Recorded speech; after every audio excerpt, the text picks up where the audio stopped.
Vice President Kamala Harris finding herself in the hot seat as lawmakers note she has yet to visit the border, despite being the point person. On infrastructure, Senator Joe Manchin says he prefers a smaller, more targeted bill to the one proposed by President Biden. He says the GOP proposal is a good start. And Border Patrol officials say there's a rise in smugglers bringing illegal immigrants into the U.S. Those groups number 100 or more illegal immigrants. Tune into Deep Dive as we explore these topics and more. Hello and welcome. This is Deep Dive and I'm Tiffany Meier. Lots happening at the border, but first let's talk about infrastructure. As Biden works to corral bipartisan support for the infrastructure package, he is going to need to convince moderate Democrat Senator Manchin to side with the Democrats against the Republicans. He would need all 50 Democrat supports to bypass the Republicans using the Senate budget process. That's how the $1.9 trillion COVID relief package was passed. Or Biden would need to get 10 Republicans on board. Biden's plan calls for increasing corporate taxes from 21 to 28%. Manchin says he doesn't support that, meaning Biden may have to modify his plan to get the support he needs from either Manchin or Republicans. Manchin says he prefers a smaller, more targeted infrastructure bill. In the clearest signal he's given yet, Manchin comes out against Biden's multi-trillion-dollar infrastructure package. He tells CNN he supports a smaller bipartisan bill, and he wants it to target conventional infrastructure like roads and bridges, along with broadband internet. Manchin pushes back when he is asked if he's blocking Biden's agenda. He says, quote, "I am not a roadblock at all. The best politics is good government. I can't believe that people believe that if you just do it my way and they'll give us the momentum to get through the next election." Many Democrats want to use the budget reconciliation process for Biden's infrastructure plan. That allows them to bypass the filibuster and pass a bill on a party-line vote. Manchin says that would be destructive, saying, "We won't give this system a chance to work. I'm not going to be part of blowing up this Senate of ours, or basically this democracy of ours, or the republic that we have." Manchin said he is glad Republicans came out with a proposal. He says it has bipartisan support. Manchin holds great power in the closely divided Senate. In the 50-50 split Senate, Manchin is seen as a key swing vote. He can single-handedly block Democrat bills by joining Republicans and maintaining the filibuster. With Manchin opposing Biden's infrastructure plan, it can't get off the ground. Last week, Manchin appeared to disagree with what constitutes as infrastructure. He said at a press conference, "What we think the greatest need we have now that can be done in a bipartisan way is conventional infrastructure, whether it's the water, sewer, roads, bridges, internet, things that we know need to be repaired, be fixed." But he says infrastructure is one of the strongest glue to unite both sides, saying there is not a greater common cause than infrastructure. Adding, if we can't come together on infrastructure in the most toxic atmosphere we've had in Washington, then we are in trouble. Speaking of trouble, Vice President Kamala Harris is finding herself in hot water with lawmakers. That's after she continues to push back her border visit, citing the pandemic. Her office just announced she is set to meet virtually with Mexico's president next month. The statement says this meeting will deepen the partnership between our countries to achieve the common goals of prosperity, good governance, and addressing the root causes of migration. While both Arizona Governor Doug Ducey and Texas Governor Greg Abbott have invited Harris to tour both the border and detention facilities, Harris has her sights elsewhere. She said on CNN she is headed to Central America, adding, "I can't get there soon enough."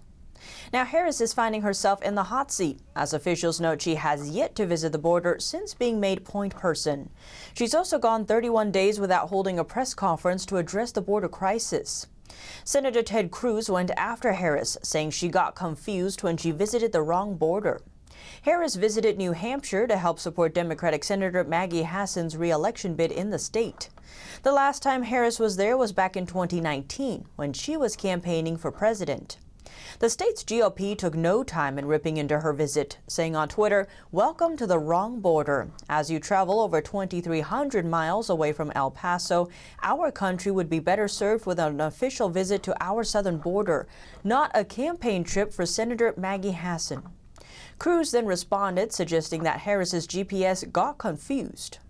And Texas Representative Troy Nehls went after the VP on Fox and Friends over the weekend, saying coronavirus is the excuse that this administration is going to use.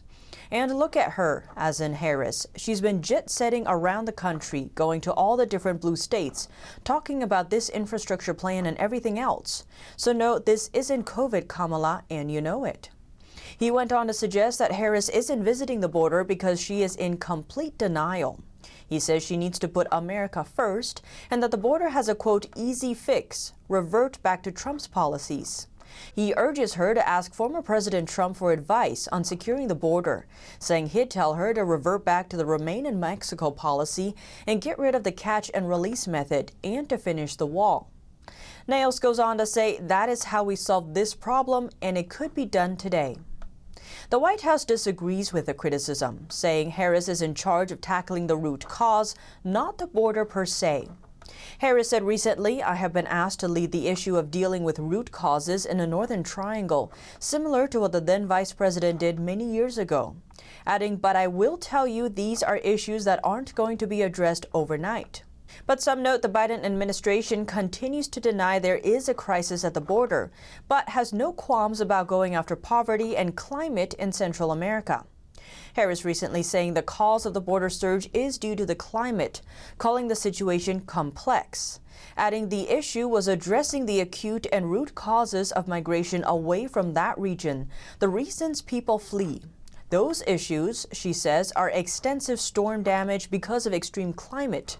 We are looking at drought in an area in a region where agriculture is one of the most traditionally important bases for their economy. We are looking at what's happening in terms of food scarcity as a result of that, and in fact, incredible food insecurity, which we used to call hunger food insecurity. The Biden administration previously considered sending cash to Central American countries. That was to help reduce economic problems, one of the major motivations for their citizens to leave for the U.S.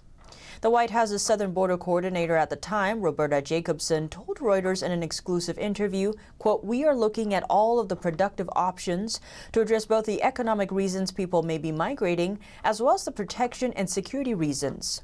The potential program would be targeted at people in the Northern Triangle region of Guatemala, Honduras, and El Salvador.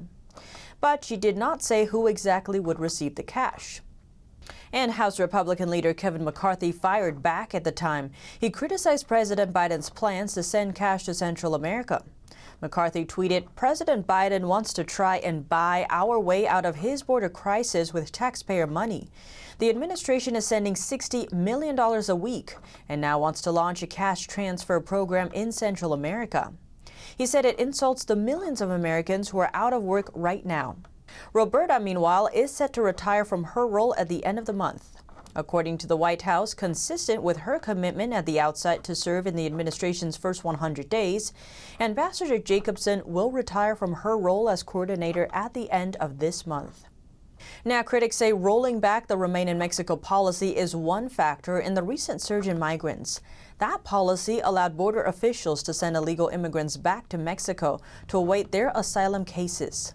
Critics also note the Biden administration's efforts to pardon illegal immigrants already in the country and for failing to use Title 42 on unaccompanied children. Title 42 would speed up the process of expelling migrants. The number of illegal border crossings has gone up since Biden took office. In March, illegal border crossings was over 150,000, compared to 75,000 in January. The number of unaccompanied minors or children also went up, with March seeing 19,000 compared to around 13,000 in January. The U.S. has struggled to contain them, opening more than a dozen new facilities and asking foster parents to take them in. And keeping those illegal immigrant children in the U.S. is costing millions of dollars a week, around $60 million. That's according to Republican House members, first reported on by the Washington Post. Department of Health and Human Services, or HHS, officials told the Epoch Times in a statement that the average cost to care for a child in a permanent facility is $290 per day. But that cost jumps to around $775 per day for children in temporary emergency facilities. That's due to the need to develop facilities quickly and hire significant staff over a short period of time. There's also been a rise in smugglers bringing illegal immigrants over the border. That's according to border officials, who said in a statement on Thursday smugglers bring in groups of 100 people or more illegally into the U.S. Border officials say they encountered 3 large groups totaling 320 illegal migrants near Edinburgh, Texas, over a 2-day span. Groups were made up of 229 family members, 86 unaccompanied migrant minors, and 5 single adults. Officials noted in the statement, even with the spread of the COVID-19 virus, human smugglers continue to try these brazen attempts with zero regard for the lives they endanger nor the health of the citizens of our great nation.